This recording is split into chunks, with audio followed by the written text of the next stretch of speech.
The Lion, the Witch, and the Wardrobe by C.S. Lewis. Chapter 9. In the Witch's House. And now, of course, you want to know what happened to Edmund. He had eaten his share of the dinner, but he hadn't really enjoyed it because he was thinking all the time about Turkish delight. And there's nothing that spoils the taste of good, ordinary food half so much as the memory of bad magic food. And he had heard the conversation and hadn't enjoyed it much either, because he kept on thinking that the others were taking no notice of him and trying to give him the cold shoulder. They weren't, but he imagined it. And then he had listened until Mr. Beaver told them about Aslan and until he had heard the whole arrangement for meeting Aslan at the stone table. It was then that he began very quietly to edge himself under the curtain which hung over the door. For the mention of Aslan gave him a mysterious and horrible feeling, just as it gave the others a mysterious and lovely feeling. Just as Mr. Beaver had been repeating the rhyme about Adam's flesh and Adam's bone, Edmund had been very quietly turning the door handle. And just before Mr. Beaver had begun telling them that the White Witch wasn't really human at all, but half a djinn and half a giantess, Edmund had got outside into the snow and cautiously closed the door behind him. You mustn't think that even now Edmund was quite so bad that he actually wanted his brother and sisters to be turned into stone. He did want Turkish delight, and to be a prince, and later a king, and to pay Peter back for calling him a beast.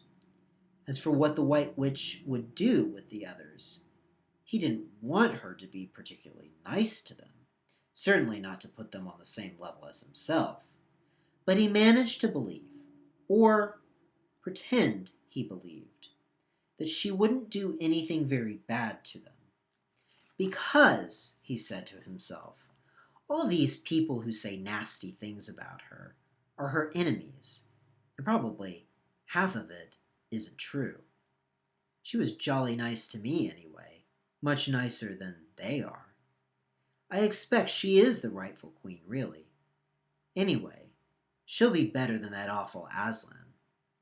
At least, that was the excuse he made in his own mind for what he was doing.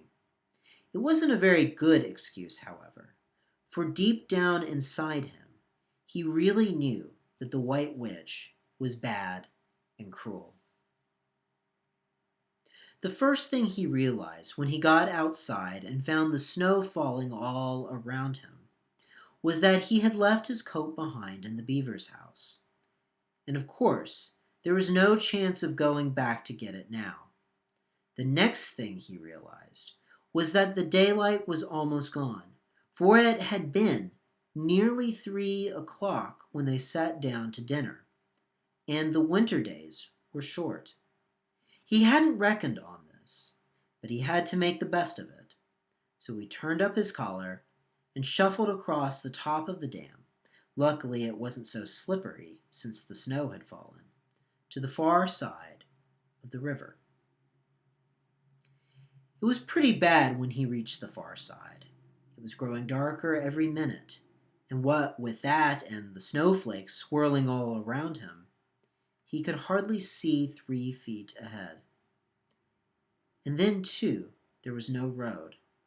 He kept slipping into deep drifts of snow, and skidding on frozen puddles, and tripping over fallen tree trunks, and sliding down steep banks, and barking his shins against rocks, till he was wet and cold and bruised all over.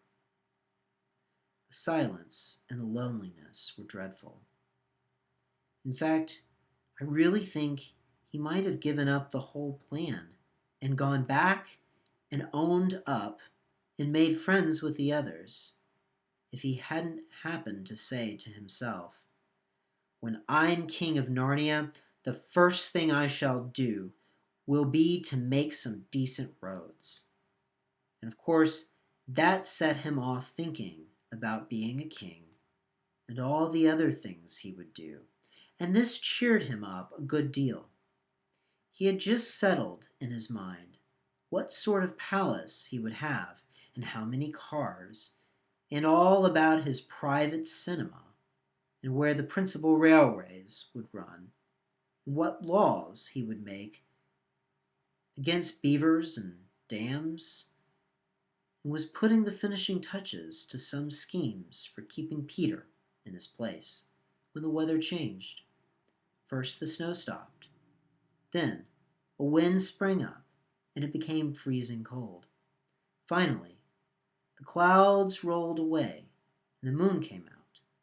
It was a full moon, and, shining on all that snow, it made everything almost as bright as day. Only the shadows were rather confusing. He would never have found his way if the moon hadn't come out by the time he got to the other river. You remember, he had seen, when they first arrived at the beavers, a smaller river flowing into the great one lower down. He now reached this and turned to follow it up. But the little valley down which it had come was much steeper and rockier than the one he had just left, and much overgrown with bushes, so that he could not have managed it all in the dark. Even as it was, he got wet through, for he had to stoop under the branches, and great loads of snow came sliding off onto his back. And every time this happened, he thought more and more how he hated Peter, just as if all this had been Peter's fault. But at last he came to a part where it was more level, and the valley opened out. And there, on the other side of the river, quite close to him, in the middle of a little plain between two hills, he saw what must be the White Witch's house. And the moon was shining brighter than ever. The house was really a small castle. It seemed to be all towers, little towers, with long pointed spires on them, sharp as needles. They looked like huge dunces' caps or sorcerers' caps, and they shone in the moonlight, and their long shadows looked strange on the snow. Edmund began to be afraid of the house. But it was too late to think of turning back now. He crossed the river on the ice and walked up to the house. There was nothing stirring, not the slightest sound anywhere. Even his own feet made no noise on the deep, newly fallen snow. He walked on and on, past corner after corner of the house, and past turret after turret to find the door. He had to go right round to the far side before he found it. It was a huge ark. The great iron gates stood wide open. Edmund crept up to the arch and looked inside into the courtyard, and there he saw a sight that nearly made his heart stop beating. Just inside the gate, with the moonlight shining on it, stood an enormous lion, crouching as if it was ready to spring. And Edmund stood in the shadow of the ark, afraid to go on and afraid to go back, with his knees knocking together. He stood there so long that his teeth would have been chattering with cold even if they had not been chattering with fear.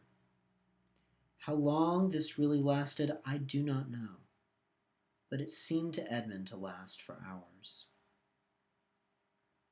Then at last he began to wonder why the lion was standing so still, for it hadn't moved 1 inch since he first set eyes on it. Edmund now ventured a little nearer, still keeping in the shadow of the ark as much as he could. He now saw, from the way the lion was standing, that it couldn't have been looking at him at all. But supposing it turns its head, thought Edmund. In fact, it was staring at something else, namely a little dwarf, who stood with his back to it about 4 feet away.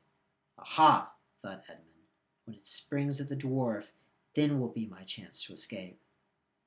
But still the lion never moved, nor did the dwarf. And now at last, Edmund remembered what the others had said about the White Witch turning people into stone. Perhaps this was only a stone lion, and as soon as he had thought of that, he noticed that the lion's back and the top of its head were covered with snow. Of course it must be only a statue. No living animal would let itself get covered with snow. Then, very slowly, and with his heart beating as if it would burst, Edmund ventured to go up to the lion. Even now, he hardly dared touch it. But at last, he put out his hand very quickly, and did. It was stone cold. He had been frightened of a mere statue.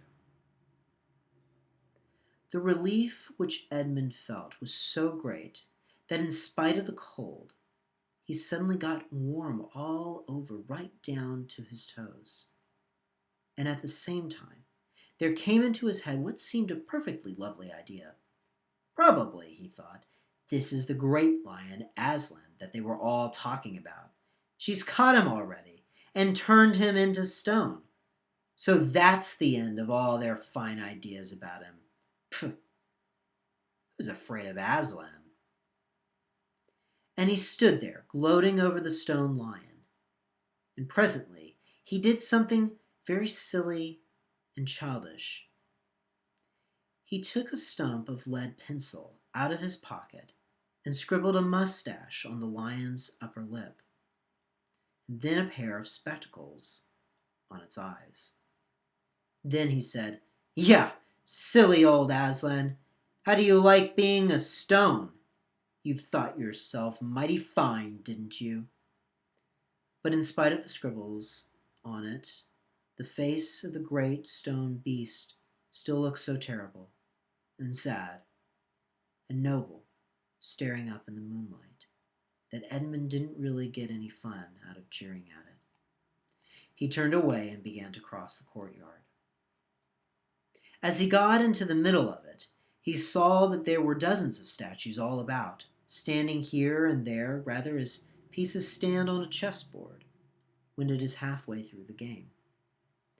There were stone satyrs and stone wolves and bears and foxes and catamountains of stone. There were lovely shapes, stone shapes that looked like women, but who were really the spirits of trees. There was the great shape of a centaur, and a winged horse, and a long, lithe creature that Edmund took to be a dragon. They all looked so strange standing there, perfectly lifelike, and also perfectly still, in the bright, cold moonlight, that it was eerie work crossing the courtyard. Right in the very middle stood a huge shape like a man, but as tall as a tree, with a fierce face and a shaggy beard, and a great club in his right hand. Even though he knew that it was only a stone giant, and not a live one, Edmund did not like going past it. He now saw that there was a dim light showing from a doorway on the far side of the courtyard. He went to it. There was a flight of stone steps going up to an open door. Edmund went up them. Across the threshold lay a great wolf. It's all right, he kept saying to himself. It's only a stone wolf. It can't hurt me." And he raised his leg to step over it. Instantly, the huge creature rose, with all the hair bristling along its back, opened a great red mouth, and said in a growling voice, "Who's there? Who's there? Stand still, stranger, and tell me who you are." "If you please, sir," said Edmund, trembling so that he could hardly speak, "my name is Edmund, And I'm the son of Adam that Her Majesty met in the wood the other day. And I've come to bring her the news that my brother and sisters are now in Narnia, quite close in the beaver's house.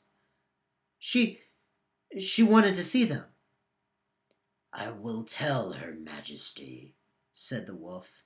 "Meanwhile, stand still on the threshold, as you value your life." Then it vanished into the house. Edmund stood and waited, his fingers aching with cold and his heart pounding in his chest. And presently the great wolf, Maugrim, the chief of the witches' secret police, came bounding back and said, Come in, fortunate favorite of the queen, or else not so fortunate." And Edmund went in, taking great care not to tread on the wolf's paws. He found himself in a long, gloomy hall with many pillars, full, as the courtyard had been, of statues. The one nearest the door was a little fawn, with a very sad expression on its face, and Edmund couldn't help wondering if this might be Lucy's friend. The only light came from a single lamp, and close beside this sat the White Witch. "I'm come, your Majesty," said Edmund, rushing eagerly forward. "How dare you come alone?" said the witch in a terrible voice. "Did I not tell you to bring the others with you?"